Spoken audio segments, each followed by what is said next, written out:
साधु का क्रोध और श्रापित पटाखे। ये कहानी एक छोटे से गांव मंडला की है, जहां लोग साधु संतों का बहुत आदर करते थे। गांव के पास में ही एक घना जंगल था, जहां कभी साधु महाराज ध्यानगिरी अपनी तपस्या किया करते थे। साधु महाराज शांत और हर विषय को गंभीरता से लेने वाले स्वभाव के थे, और उन्हें किसी ने क्रोधित किया तो उनका गुस्सा जानलेवा होता था। परंतु गांव के लोगों का कहना था कि साधु महाराज जी की आत्मा अभी भी उस कुटिया में रहती है, लेकिन वो किसी को नुकसान नहीं पहुंचाते। साधु महाराज जी को मरे हुए 2 साल हो चुके थे और जंगल का माहौल बहुत डरावना था। गांव का हर व्यक्ति वहां जाने से डरता था, और उनका कहना था कि उस कुटिया से अभी भी ध्यान साधना की आवाजें आती हैं, जिसकी बातें करते हुए कुछ औरतें आपस में बात करते हुए कहती हैं, वैशाली बहन, तुम्हें अपने बेटे पर नजर रखनी चाहिए ताकि वो जंगल में ना जा सके, क्योंकि गांव के कई लोगों ने उस कुटिया के आसपास साधु महाराज जी को देखा है, और क्या पता उस जंगल में उनकी आत्मा बाकी आत्माओं के साथ रह रही होगी। अच्छा हुआ बता दिया। हमें सतर्क रहना चाहिए, क्योंकि साधु महाराज जी एक ज्ञानी व्यक्ति थे। वो अपनी शक्ति से कुछ भी कर सकते हैं। वैशाली बहन, तुम अपने बेटे का ख्याल रखना, वरना वो जंगल जाकर आत्माओं से ना लिपट जाए।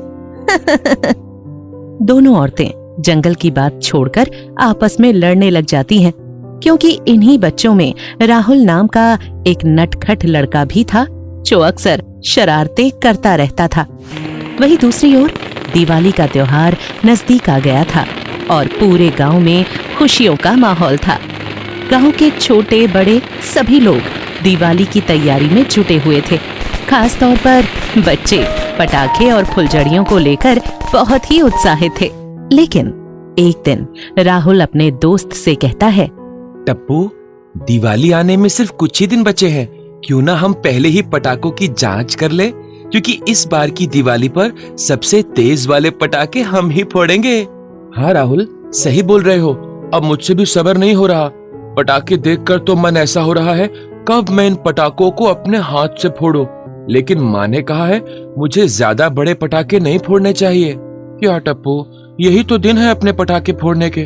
चलो ना, धमाल मचाते हैं दिवाली पर। दोनों दोस्त आपस में पटाखा फोड़ने को लेकर बात करते हैं, और गांव की चालाक औरत जो दूसरों को भड़काकर लड़ाई लगवाती थी, शर्मिला, जो अपने घर पर मिट्टी के घड़े और तरह तरह के मिट्टी के बर्तन बनाकर बेचती थी, राहुल और टप्पू उसी के घर पहुंचे, और उन्होंने तरकीब बनाकर शर्मिला के हर एक मिट्टी के घड़े में एक एक पटाखा रख दिया, और सभी को बारी बारी से आग लगाकर फोड़ते रहे, जिससे मिट्टी के बर्तन टूट गए और शर्मिला गुस्से से राहुल के घर पहुंच गई।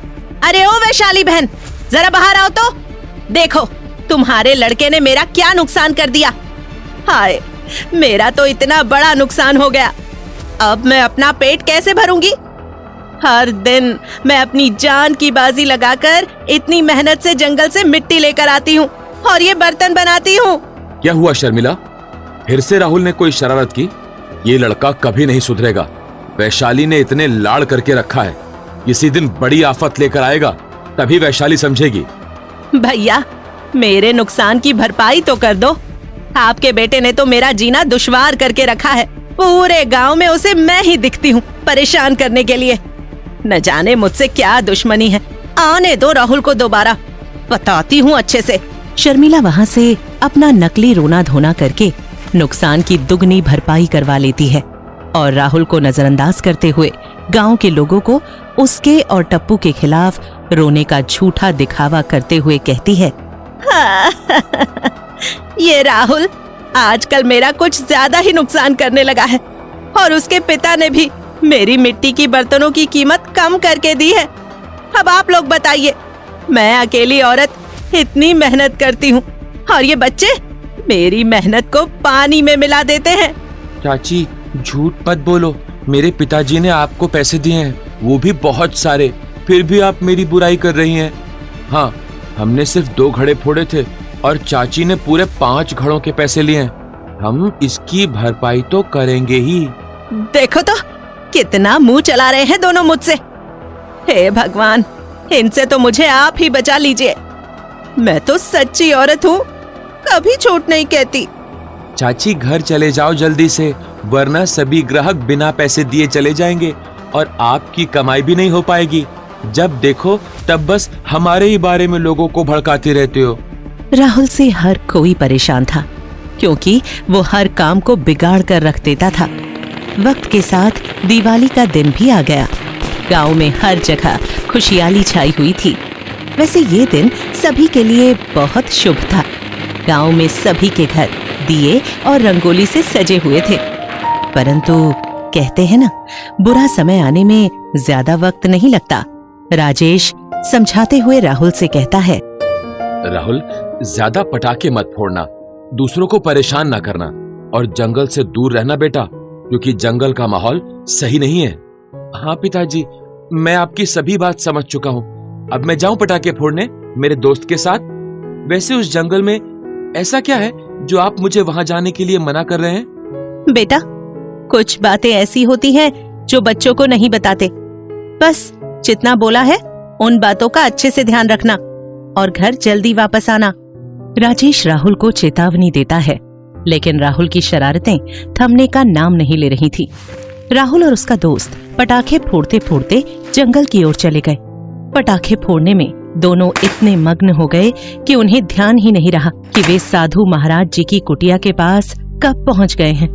तभी उन्होंने शरारत में एक बड़ा पटाखा लिया और उसे साधु महाराज जी की कुटिया के पास फोड़ दिया।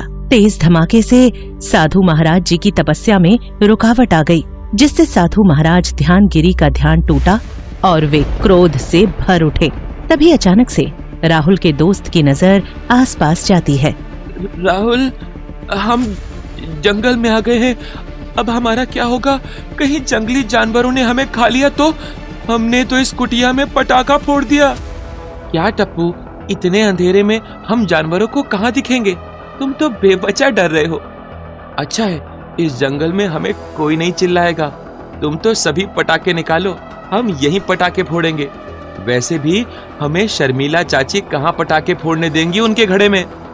तुमने बिल्कुल सही कहा, यहाँ हम अच्छे से पटाखे फोड़ सकते हैं, लेकिन पता नहीं घबराहट सी हो रही है और डर भी लग रहा है। राहुल और उसके दोस्त को अंदाजा नहीं था कि उनके साथ क्या होने वाला था, क्योंकि साधु महाराज जी ने अपनी आंखें खोली और कुटिया के बाहर आकर देखा कि किसने उनकी तपस्या में रुकावट डालने की कोशिश की। तभी राहुल ने सामने साधु महाराज जी को क्रोध में देखा तो वो दोनों डर से कांपने लगे। साधु महाराज जी ने अपने तेज स्वर में कहा, मूर्ख बालकों, मेरी तपस्या में बाधा डालने आए हो? तुम्हें नहीं पता कि ध्यान साधना तोड़ने का अंजाम क्या हो सकता है?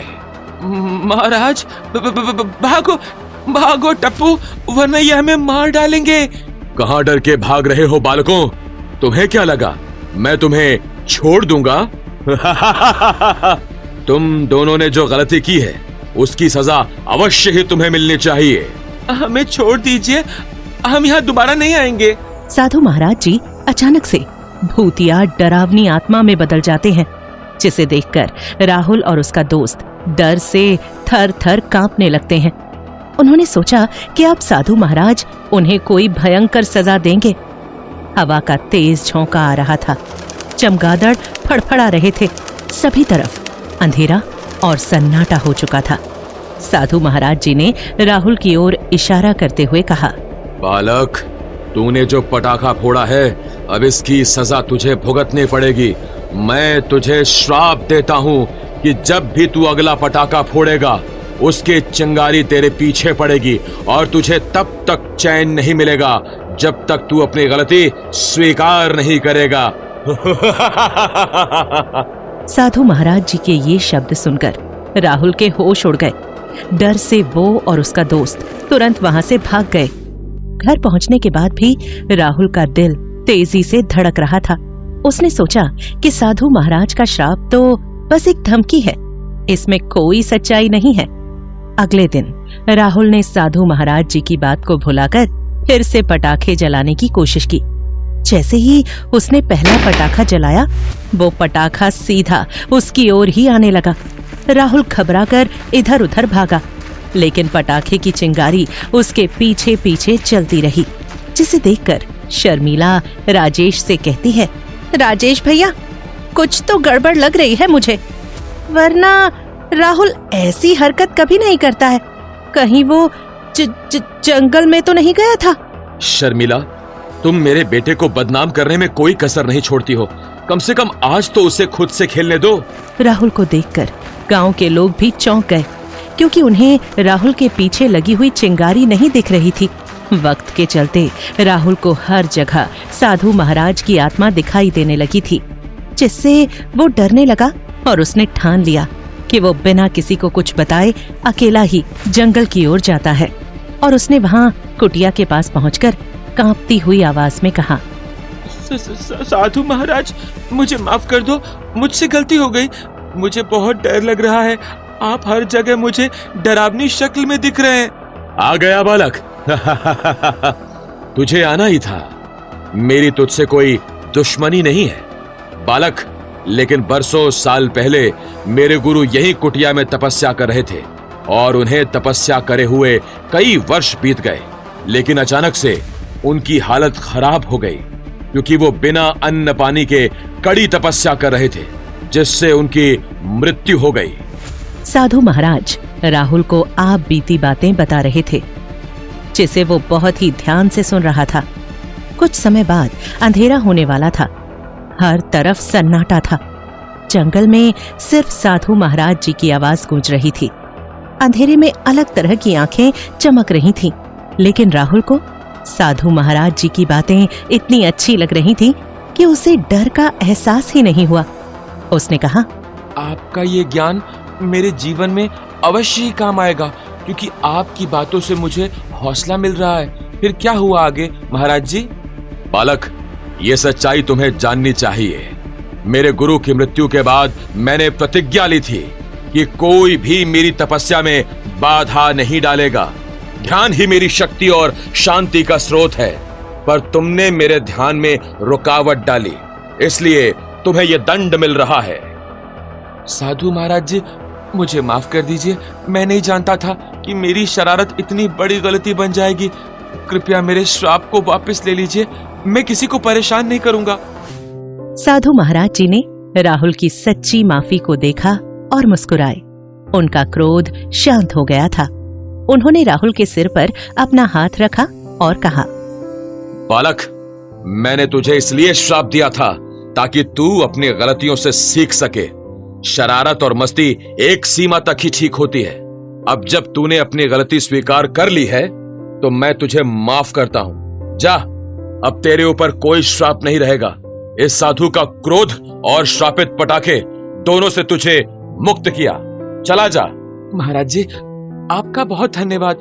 मेरे जीवन में कभी भी कठिनाइयां आई या उदासीपन, बेचैनी होने लगी, तो मैं अवश्य ही आपके पास आऊंगा, क्योंकि आपके मार्गदर्शन से मुझे बहुत कुछ सीखने को मिला है। अवश्य आना बालक, मैं तुम्हें यहीं इसी कुटिया में मिलूंगा। किंतु तुम्हें जब भी यहां आना हो तो तुम सिर्फ इस कुटिया के पास आकर मुझे पुकारना। मैं जल्द ही तुम्हारे पास आऊंगा। लेकिन इस तरह की शरारत करके अगर तुम बुलाओगे तो आगे जो श्राप होगा उसे तो मैं भी बदल नहीं पाऊंगा। तुम्हें छोटी छोटी बातों का ध्यान देना चाहिए। महाराज जी, आपकी सभी बातों को अपने जीवन में याद रखूंगा और दूसरों को भी यही बातें बताऊंगा। राहुल ने प्रसन्नता से साधु महाराज जी का आशीर्वाद लिया और वापस गांव की ओर लौट आया, जहां उसने शर्मिला से भी माफी मांगी। जिसके बाद राहुल को उसके दोस्त ने बताया कि जिससे वो डर रहे थे वो साधु महाराज जी की आत्मा थी। उस दिन के बाद राहुल ने कभी किसी के साथ ऐसी शरारतें नहीं की और उसने ये भी सीखा कि दूसरों की शांति भंग करना कितना गलत होता है। साधु महाराज जी की आत्मा ने राहुल को सही मार्ग दिखाया और सीख दी, जिसका पालन राहुल ने किया। सीख, ये कहानी हमें सिखाती है कि हमें अपनी प्रसन्नता के लिए किसी को तकलीफ नहीं पहुंचानी चाहिए और किसी की शांति या ध्यान में रुकावटें नहीं डालनी चाहिए। साथ ही अपनी गलती मानकर माफी मांगने से ही जीवन में सही रास्ता मिलता है। दिवाली का त्योहार ऐसा मनाएं जिससे दूसरों को तकलीफ ना हो और पटाखे फुलझड़ियों का इस्तेमाल सावधानी से करना चाहिए जिससे कोई नुकसान ना हो।